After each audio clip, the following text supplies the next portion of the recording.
Baik, Assalamualaikum warahmatullahi wabarakatuh. Perkenalkan, nama saya M. Yakin Nugraha dengan NRP 244010215 akan menjelaskan sedikit mengenai kondisi kemiskinan dan juga pengangguran di Kota Denpasar dengan data yang saya ambil dari Badan Pusat Statistik atau BPS Provinsi Bali. Sebelum membahas kemiskinan dan juga pengangguran di Kota Denpasar, saya akan menjelaskan terlebih dahulu mengenai definisi kemiskinan dan juga pengangguran itu sendiri.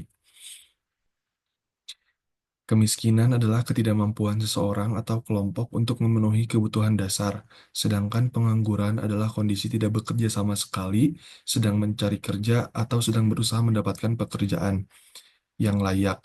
Nah, pengangguran dan kemiskinan ini itu memiliki hubungan yang erat dan saling berdampak. Ketika tingkat pengangguran naik, maka tingkat kemiskinan juga naik. Sebaliknya, ketika tingkat pengangguran turun, maka kemiskinan pun juga akan turun. Nah, di sini ada data yang saya ambil dari BPS, di mana menggambarkan sebuah kondisi kemiskinan di Kota Denpasar yang memang cenderung menurun dari tahun ke tahun. Nah, untuk di tahun 2022 itu berada di persentase sekitar 2,97%. Sedangkan di tahun 2023 itu menurun ke 2,68%. Nah, untuk di tahun 2024 itu menurun juga di angka 2,59%. Nah, walaupun eh, penurunannya tidak signifikan atau bisa dibilang sedikit, eh, persentase atau angka kemiskinan di Kota Denpasar ini tuh cenderung sedikit daripada kota-kota lain di Indonesia.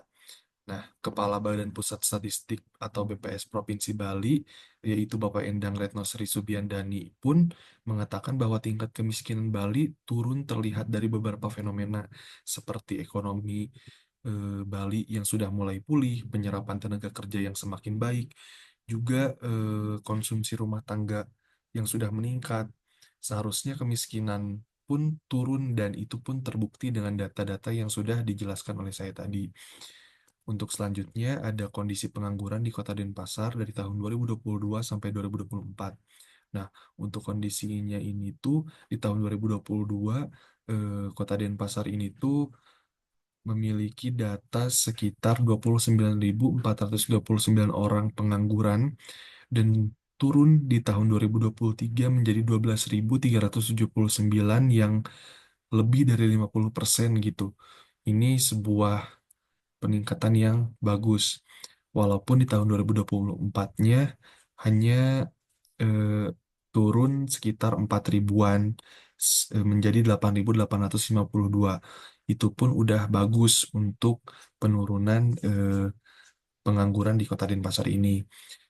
Wali Kota Denpasar, yaitu I Gusti Ngurah Jaya Negara, mengatakan bahwa Denpasar memprioritaskan salah satunya dengan penurunan angka kemiskinan yang berkorelasi dengan penurunan angka pengangguran, dengan mengadakan job fair yang mewadahi masyarakat Denpasar untuk mencari pekerjaan dengan mudah.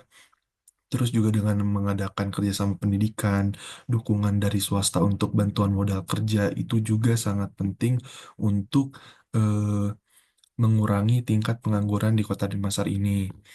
Nah, untuk selanjutnya ada kesimpulan di mana secara teori penurunan angka pengangguran dapat berkontribusi pada penurunan angka kemiskinan. Maka dari itu, di saat angka pengangguran di Denpasar menurun, maka persentase kemiskinan di Denpasar pun ikut menurun. Adapun fenomena pendukung turunnya kemiskinan pertama adalah pertumbuhan ekonomi triwulan 1 pada tahun 2024 yaitu sekitar 5,98%. Nah, menurut saya ini masih bisa menekankan kemiskinan meskipun lebih lambat eh, peningkatannya secara tahunan. Mungkin sekian yang bisa saya jelaskan mengenai kemiskinan dan juga pengangguran di Kota Denpasar. Kurang lebihnya mohon maaf. Wassalamualaikum warahmatullahi wabarakatuh.